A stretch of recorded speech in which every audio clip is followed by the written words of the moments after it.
Getting engaged is a moment worth cherishing. A one-of-a-kind ring that you design at Blue Nile can help your love sparkle. Just choose your diamond and setting. When you've found the one, you'll get it delivered right to your door. Finding the right engagement ring can be nerve-wracking. At Blue Nile, you'll have the expert guidance needed and a diamond guarantee that ensures you're getting the highest quality at the best price. Cherish all of life's moments and save up to 30% at BlueNile.com. That's BlueNile.com. With threats to our nation waiting around every corner, adaptability is more important than ever. When conditions change without notice, quick strategic thinking is crucial. And with obstacles consistently impending, determination is essential in overcoming them. It's this willingness, decisiveness, and resilience that sets Marines apart. With our fighting spirit, we don't just fight battles, we win them. Marines are the constant our nation counts on to fight the unknown. And through adaptable problem solving, we do just that. Learn more at marines.com. Hey guys, it is Ryan. I'm not sure if you know this about me, but I'm a bit of a fun fanatic when I can. I like to work, but I like fun too. It's a thing. And now the truth is out there. I can tell you about my favorite place to have fun. Chumba Casino. They have hundreds of social casino style games to choose from with new games released each week. You can play for free anytime, anywhere. And each day brings a new chance to collect daily bonuses. So join me in the fun. Sign up now at ChumbaCasino.com. No purchase necessary. VGW. Void where prohibited by law. See terms and conditions. 18 plus.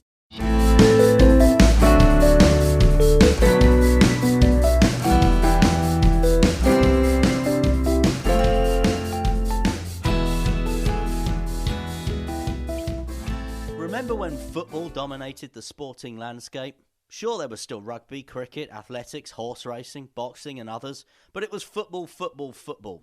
Of course, we fell out of love with it for a while, certainly in the 80s when hooliganism and racism loomed large. But Italia 90 and then the Premier League put football back on its pedestal. I'm not anti-football, far from it. I love and loathe the game in equal measure at times, but I also enjoy the moments when, for a while, a brief while, football is surpassed by something else. In 2003, when England won the Rugby World Cup, rugby union became the new football. In 2005, when England won the Ashes, cricket became the new football. And in 2019, women's football became the new football as the Lionesses reached the World Cup semi-final. Then, a few weeks later, cricket became the new football as England won the World Cup, and now, well, rugby union's the new football as England face South Africa in the World Cup final. Maybe, who knows, in 2020, Team GB and Para GB will be the new football. And basically that's what we're all about on Anything But Footy, Olympic and Paralympic sport. In hindsight, we probably should have called it the new football. I'm Michael. And I'm John, and in the next half an hour, another Brit wins judo bronze in a Grand Slam as Andy Murray's back for the British bid for the new-look Davis Cup competition. We'll all run through the new rules and schedule for you. British badminton pair are back on form, and there's more swimming records broken, while the IPC, that's the International Paralympic Committee to you and me, welcomes 4 new nations to the Paralympics. You can get in touch with us on Anything But Footy. You can drop us an email, anythingbutfooty@gmail.com. You can tweet us at anythingbutf. You can find us online on the web now, anythingbutfooty.com. And we're also on Facebook, on YouTube, and on Instagram. We love to get your messages. What should we be talking about on Anything But Footy? And please like, share, subscribe, rate, and comment on Apple Podcasts. We do love to hear from you.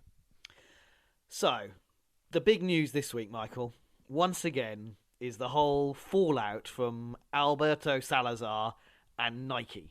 Yeah, the potted history of this, of course, and the reason we all know the name Alberto Salazar in this country is he was Mo Farah's coach, famously. Coach Mo Farah to numerous Olympic and World Championship medals.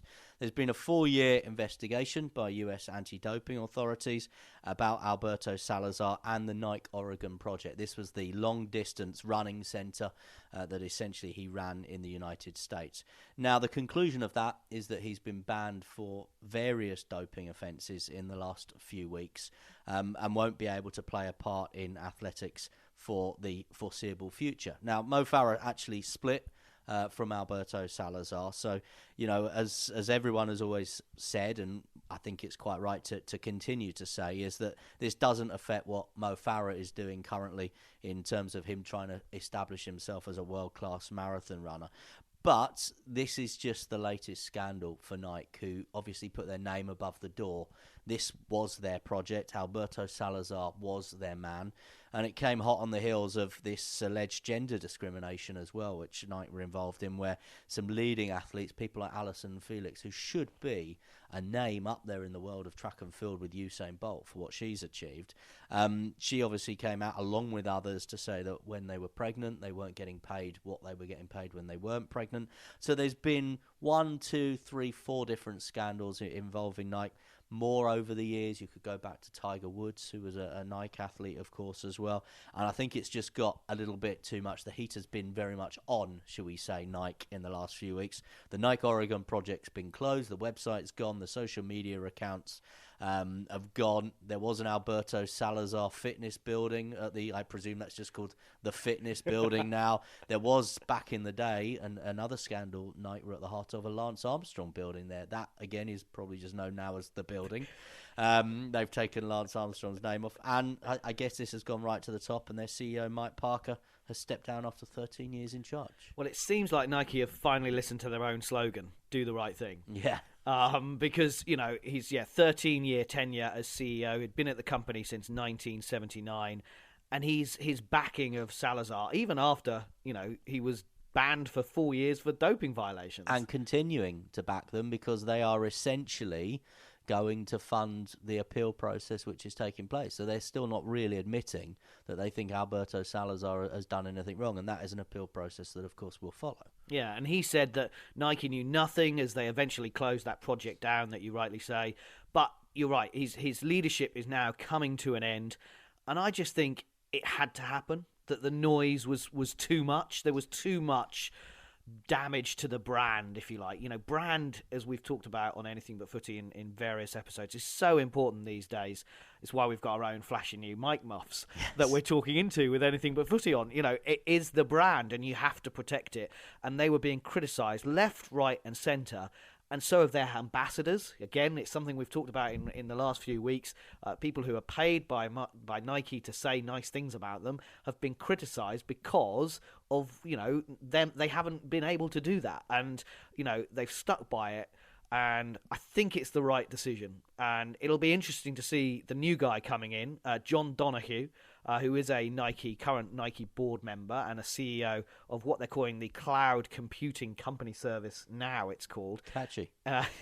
And what's interesting is that the company has said, because obviously they have to report this stuff to Wall Street, don't they? They're a limited company. They have to go out there and say, this is what we're going to do, and don't please let our shares go down. We have a plan. And they say Donoghue will help propel Nike's digital transformation, which apparently has been a key element of their business strategy in recent years. How trainers become digital, I'm interested to know. But it is about selling stuff on Instagram and getting the young people to buy your brand. Mike Parker's clearly a very, very clever man, clearly very good at what he's done. He's been with Nike since 1979, so he's essentially a career man there. He's 64 years of age, which, pending the increasing pension age in this country at the moment, is about the kind of time you probably do want to step down. But I guess when you get to CEO a company like Nike or a Coca-Cola or something like that, it's probably not easy to step away. You've probably not got that app on your phone, have you, which counts down every second and minute until you get to leave your local council where you've been working for 45 years. So it's probably come as a bit of a surprise. He's been the main man in charge for 13 years. And under him, Nike's stock has grown by nearly 800%. And their revenue's gone from £15 billion to £39 billion. So he's clearly good at what he's done, but what he has done is been in charge through probably now one scandal too many. I think we can forgive companies often for standing by people, and I looked at I mentioned the example of Tiger Woods, and I think it was probably right that Nike stood by Tiger Woods. Clearly there was psychological issues, and actually I think the guy, it was a cry for help for him, and I think if his employer, his paymaster, had ditched him at that point, that probably wasn't the right thing to do. And I think that's a conversation which is very important now, that sometimes, when people do have these indiscretions, the easy thing is just to ditch them. And I don't think always that is the most helpful or the right thing. Actually, you can help this person, you can provide the support they need. And they did that with Tiger Woods. They've done that in other situations as well. But in the same way that we looked at the McLaren project and Sochi in 2014, this kind of institutionalized cheating, if that is what the Nike Oregon project and Alberto Salazar have been doing, that's clearly what they've been found guilty of doing, then that is something different to backing a man or a woman over some personal indiscretions.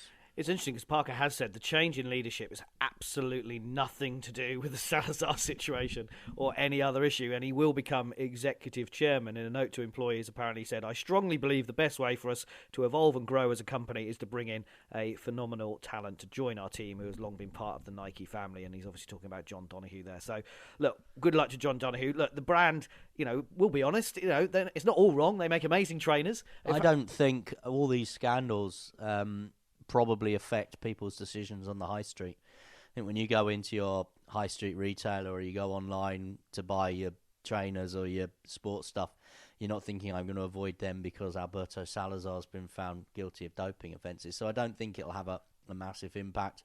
I just think a bit of reputational harm, a chance to move on for the company is probably what they needed right now. And, they did support Colin Kaepernick as well, who, of course, he took his stand against the NFL, against racism and social equality a few years ago and against Donald Trump. So, look, I think it's just the right time. It's the right time for him to move up to executive chairman, and good luck to Mr. Donoghue. Yes, you're listening to Anything But Footy. We are your Olympic and Paralympic sport podcast. Get everything you need to know in around about 30 minutes every week on Anything But Footy. And don't forget our spin-off podcast as well, Great British Bosses. You can find that right now on Apple and Google Podcasts, where we go out and speak to the men and women in charge of Olympic and Paralympic sport. We've seen table tennis, we've seen badminton, and we've seen swimming already, and we've got plenty more to come in the next few weeks. You can always contact us, email us, anythingbutfooty@gmail.com, tweet us at anythingbutf, and go online and find us anythingbutfooty.com.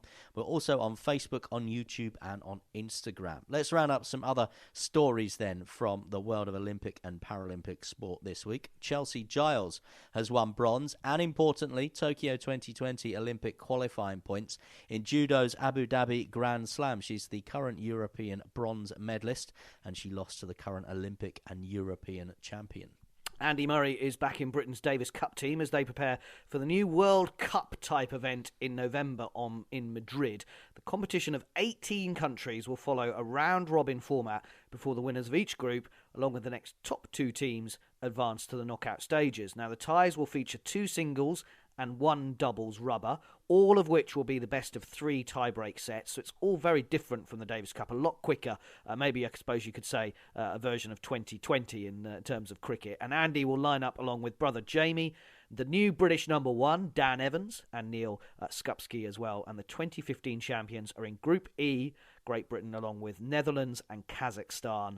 And the finals will take place on Sunday, November the 24th. So they play a couple of matches on a Wednesday and a Thursday, then the quarterfinals, then the semis, hopefully, and the final on Sunday. Should be interesting to see how the tournament pans out. The curtains come down on London's 6-day cycling. It was a fantastic week for British cyclists, certainly the British women as well. Katie Archibald and Nia Evans, the pair from Scotland, triumphed in the women's elite classification. They won 3 of their 5 races, 59 points clear at the top. And that is phenomenal when you consider the pair that finished second are not too shabby cyclists themselves. Laura Kenny and Eleanor Barker. Britain's Emily Nelson and Manon Lloyd finished third as well. So a terrific week of cycling for the British women. In the men's competition, Owain Doyle and Mark Cavendish finished second. And I think Mark Cavendish has got some decisions to make, shall we say, over the next 9 months or so about what he does ahead of Tokyo 2020, whether he chooses to race on the road or on the track, where he might be able to add to his silver medal he won in Rio. A great run this week, but semi-final defeat in the end for Chris and Gabby Adcock in the mixed doubles at Badminton's French Open. Ranked 13th in the world, the couple won 3 brilliant matches to reach the last 4 before losing 21-19, 21-12 to the 6th seeds Praveen Jordan and Melati Oktavianti from Indonesia. Chris thanked all the support from home and said it was good to get back on form. Now, we probably wouldn't be here if it wasn't for Mum and Dad? a certain Prime Minister, John Major. Do you know where I'm going with this? No, judging by the look on your face. Okay, yeah, I think I do. I'm just a bit worried. All I can it's those underpants and John Major. That's all I ever think about when someone says that. It was John Major who started the National Lottery, of course. He was the Prime Minister. Noel Edmonds. Well, it was Noel Edmonds on the telly, yes. Oh. But the idea back in 1994, and it's 25 years ago, we're approaching the 25th anniversary. It was an idea really from John Major's government to create a national lottery, which they'd had, obviously, in loads of other countries around Europe. It was phenomenally successful in Ireland, in America. They used to have these huge lotteries. But we didn't have one here for ages and ages. We were really behind the times. And the idea behind the National Lottery was that essentially it was going to be used to raise money for kind of the nice things in life that government should be paying for, but when they've got roads to build and hospitals to fix and books to buy for schools kind of get forgotten. So things like stately homes that needed upkeep. And one of the big cornerstones of the National Lottery was funding for sport. And anything but footy. And anything but footy, 25 years later, came about because in 1996 at the Atlanta Olympics, Great Britain won just one solitary gold medal. Redgrave and Pinson in rowing, and everyone said, I think it was 36th on the medal table. Everyone said that's not good enough for a country like Great Britain that have got such a terrific track record of starting sports and winning medals and winning world championships and everything. So the National Lottery started this funding process into elite sport in this country. The body that was set up, the government agency that was set up, was UK Sport. And they don't do a perfect job, but I think they do a pretty good job of distributing funds, which essentially are raised by the public by buying lottery tickets, and distributing them to sports at various levels. Clearly elite sport, trying to win those medal moments at Winter Games, at Olympic Games, at Paralympic Games as well, because we remember this is an equal process, so wheelchair rugby will put its case forward in the same way that athletics and gymnastics will. And basically the sports have to come up with the goods, and then they get rewarded with a certain level of funding. And what we've seen, of course, in 25 years, in a generation, is that Great Britain and Northern Ireland have gone from 36th on the medal table. They've created a brand, Team GB, and they finished second on the medal table in Rio and did something no other nation has ever done before, which is increase the total of medals that they won having previously hosted the game. So when you build all that in, and as I said, I don't think it's a perfect organisation, and I think athlete welfare is something that they've looked at and realised that they need to do better on. But I think when you look at an organisation, a body that's been set up to produce medal moments, 864 of them since the lottery started. It's a pretty decent return. It is. It's an incredible record. And as you rightly said, 15 medals we won in 1996 and just one gold from Redgrave and Pinson. It was our worst performance since 1952. And as you can, you're right. We had to be delivering more than what we were delivering. And we went to Nagano. It's amazing when you look back and you think, right, okay, wow, this is what it's funded. Nagano in 98. Sydney in 2000, which I want to talk to you about, but then Salt Lake City, Athens 2004, Turin 2006, Beijing, Vancouver 2010, London, Sochi, Rio, Pyeongchang. I mean, and we've just got, as you say, better and better and better in terms of winning medals. Now, there are question marks, as you say, about whether it is just about medals, and I think, and we've covered this in Anything But Footy since we started in February, the new Aspiration Fund, which has been set up to help some of the smaller sports, and we heard about it in our Great British Bosses podcast with Adrian Christie from badminton, that actually they lost their UK funding, which he told us it absolutely floored the sport, and he still says to this day it was a bad decision and the wrong decision. But this Aspiration Fund for badminton, for fencing, for basketball means that they can use some money to help with certain athletes to kind of push them through. So I think that slight change since 1997, that's probably the biggest change since it started in 1997, is the right decision now. I think after London 2012, where obviously as the host nation you get to compete in every sport, you automatically qualify. So, we got wild about handball for a while, and we had a basketball team in there as well. And I think it was a shame that there was a lot of funding channeled into basketball and handball and other sports like that, water polo, that we were never seriously going to win a medal in. But then after 2012, that was it. And I think actually, if we were to do that process again, especially when you think how much participation there is in a sport like basketball and how much interest there was in a sport like handball that couple of weeks, for example, I think it would have been nice 7 years on if we'd had a good, strong British basketball program. Because again, I'm not saying we could be winning Olympic medals in basketball, but we could be doing something. We could at least be qualifying a team for the Olympics. We could be increasing grassroots participation. We could be getting into communities that maybe otherwise are not going to take up modern pentathlon, rowing, cycling on bikes that cost more than your house. I think that after London 2012, I think they thought that they could reduce the amount of money they were spending across all of the sports, but what they didn't really realise is how successful it was and how amazing it made the country feel. So then you have to kind of maintain that level to then keep moving forward. And they actually increased the level up to Rio, didn't they? Which is why then we did better than we even did hosting the events. And I think you're right. I think after 2012, they kind of thought, well, we can cut some of the other sports. Well, actually, they should have shared a bit more some of the money. But look, that is, that's hindsight, and they've learned from it and they've changed it. And the Aspiration Fund is the right thing to do. And, with the impending B word that's probably happening or not happening, who knows, this week or the next month or the next 5 years. But, that funding will be maintained. We know, we've been told that they're having those conversations with UK Sport now for Paris 2024. We haven't even had Tokyo yet, and they're now thinking about it. There's an appetite in Whitehall to cut sport funding, and that's certainly the intel that you and I have been given by the people that run British sport on our spin-off podcast, Great British Bosses. There's not that appetite, and it would be the wrong thing to do. And I think when you have the Olympics, the Paralympics, the Winter Olympics, the Winter Paralympics, so you've got these 4 events that come around, plus then things like the European Games, the World Beach Games as well. Now there's going to be others that kind of come up on the rails. There's this new multi-sport European Championships, which Glasgow hosted, of course, as well. There are going to be more and more opportunities as a nation to come together and support the Team GB as it is. And also UK Sport bring major sporting events to the country. So, in March 2019, World Taekwondo came to Manchester. We've seen World Road Cycling.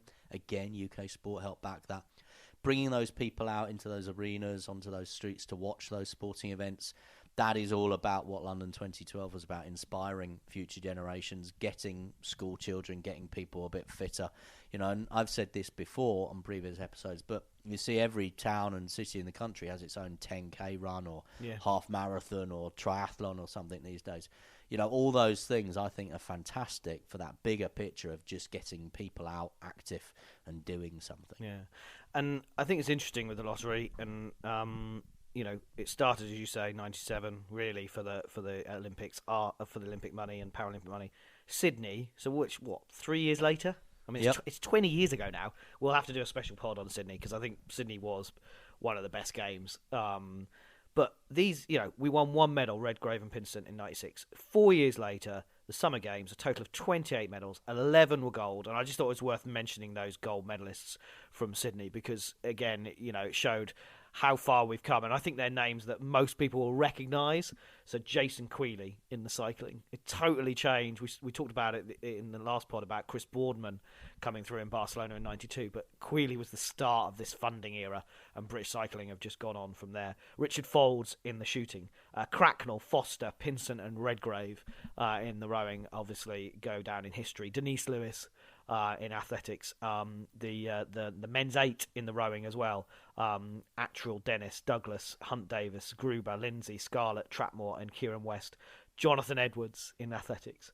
And then your 3 sailors, Shirley Robertson, Ben Ainsley, Sir Ben Ainsley, Ian Percy, Audley Harrison in boxing, who became a massive star, Audley Harrison, and boy did he mess it up when he turned professional, but what a shame. And then Steph Cook from Modern Pentathlon. These are all names, when I was looking at this and going, I can picture it. I can picture each medal moment and the kit and what they were doing and their celebrations. So on that, is it, maybe shame's not not quite the word, but when there's been so much medal success in more recent editions of the Games, that is now not a immediate way of making a name for yourself or making money. Because I was reading an article in one of the Sunday newspapers with Roger Black, silver medalist in '96, and he was able to say that, you know, he came back with a silver medal from Atlanta and was able to make a six-figure sum that year because there weren't many other medalists. Now, even a gold medal in Rio or Tokyo doesn't guarantee you an opportunity to really make as much out of it as perhaps it did 20, 30 years ago. If you're coming back as one of, 185 medalists in the Olympics and Paralympics in London 2012, how do you therefore convert that piece of metalwork into something that will take you through for the rest of your life?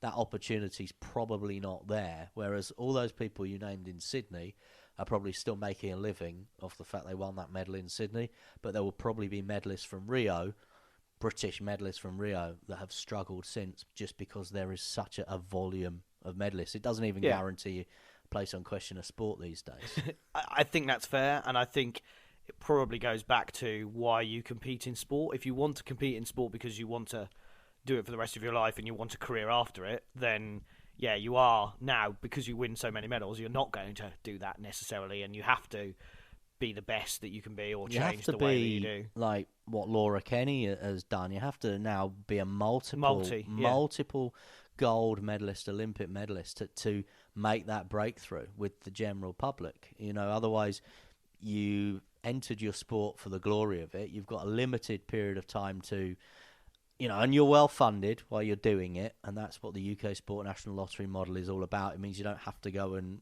work, stack shelves, or pick up dustbins, or whatever else it is that you want to go and do.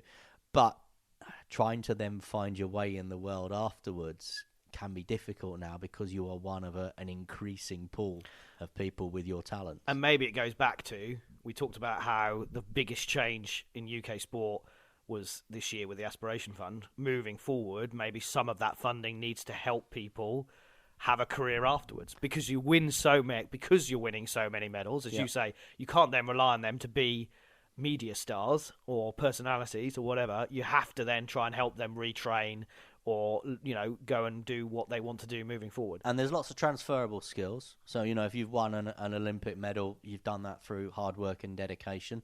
So you can go and run leadership seminars, you can go into business, you can coach business leaders, but not everyone is going to get that opportunity to go and do that. There's only so many motivational speakers that have won an Olympic medal that are going to get enough bookings, if you like, throughout the calendar year to keep your head above water. And just final point on this, you mentioned Steph Cook there winning a modern pentathlon medal in Sydney. And one of the legacies of that was Samantha Murray then winning a silver medal in 2012 in London, the last medal for Great Britain of the Games. She won that silver medal. And I was speaking to her this week, actually, at one of these UK Sport National Lottery events that were held in Stratford.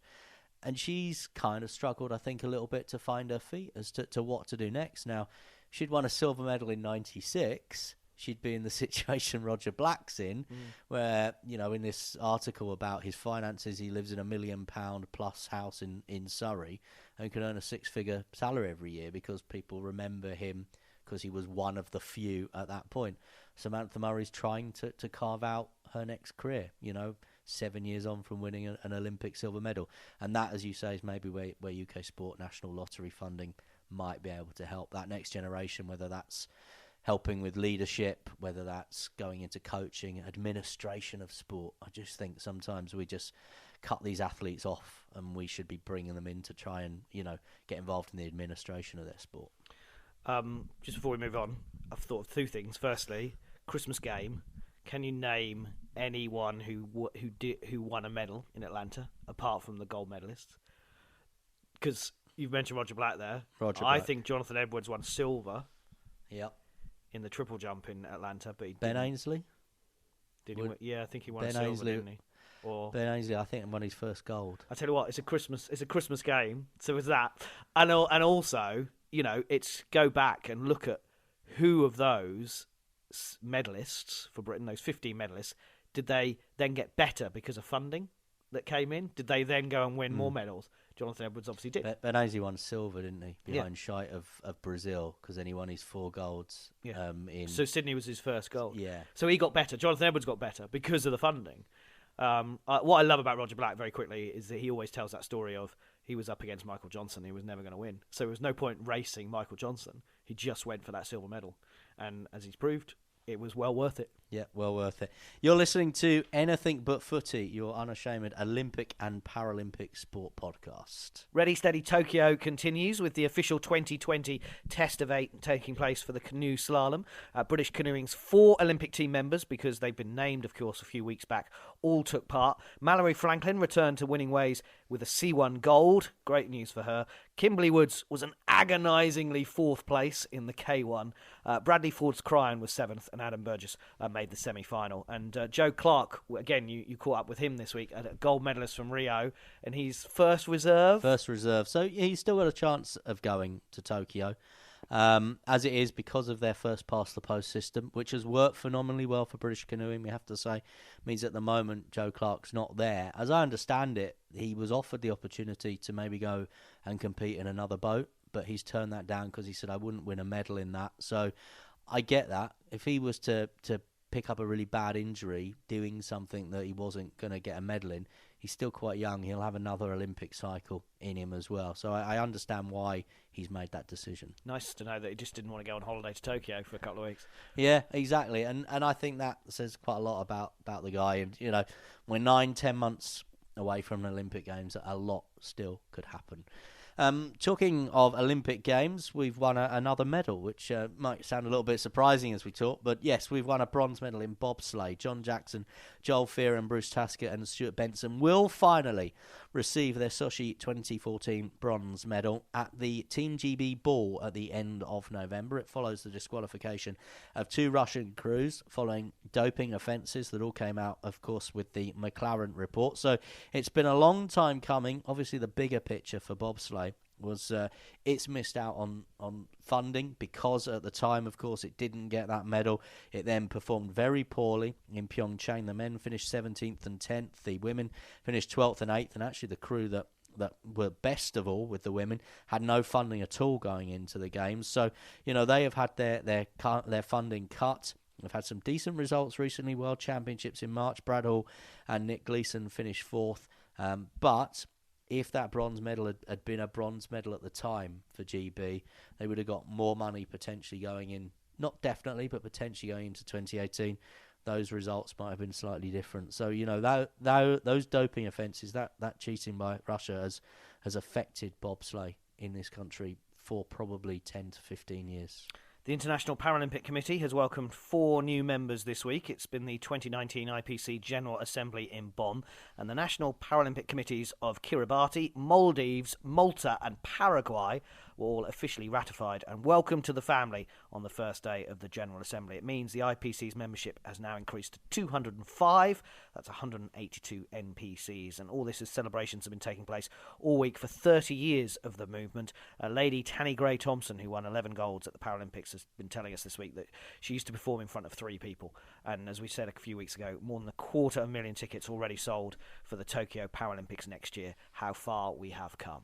In para table tennis, 6 medals for Great Britain at the China Open. Silvers for Jack Hunter-Spivey and Ashley Facey-Thompson, and some bronze medals there as well. Megan Shackleton, Fliss Pickard, Joshua Stacey and Kim Dable. And best wishes to Will Bailey on Strictly Come Dancing. He missed Halloween week with a serious leg injury, so we wish him all the best. And congratulations to Greg Rutherford, Celebrity MasterChef winner.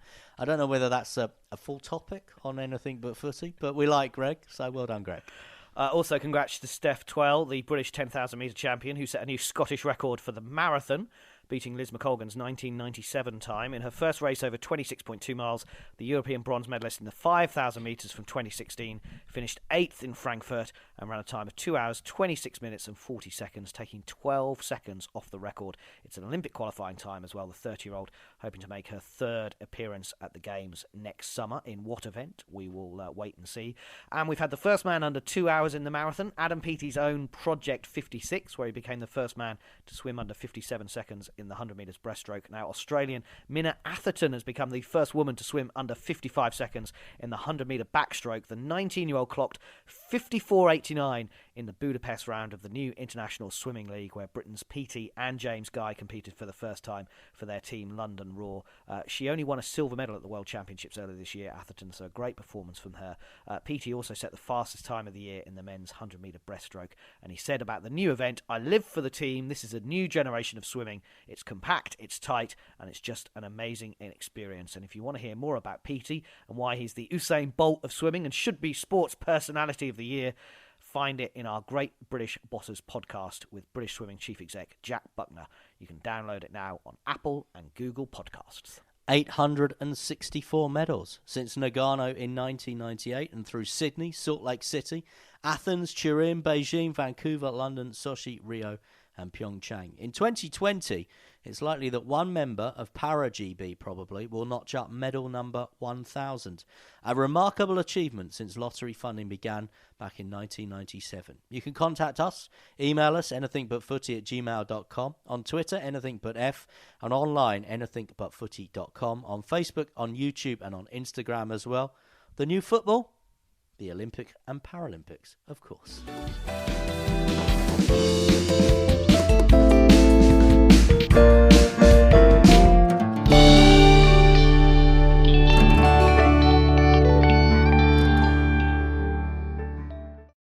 Sports Social Podcast Network. Judy was boring. Hello. Then Judy discovered ChumbaCasino.com. It's my little escape. Now Judy's the life of the party. Oh, baby, mama's bringing home the bacon. Whoa, take it easy, Judy. The Chumba life is for everybody. So go to ChumbaCasino.com and play over 100 casino-style games. Join today and play for free for your chance to redeem some serious prizes. ChumbaCasino.com. No purchase necessary. Void where prohibited by law. 18 plus terms and conditions apply. See website for details.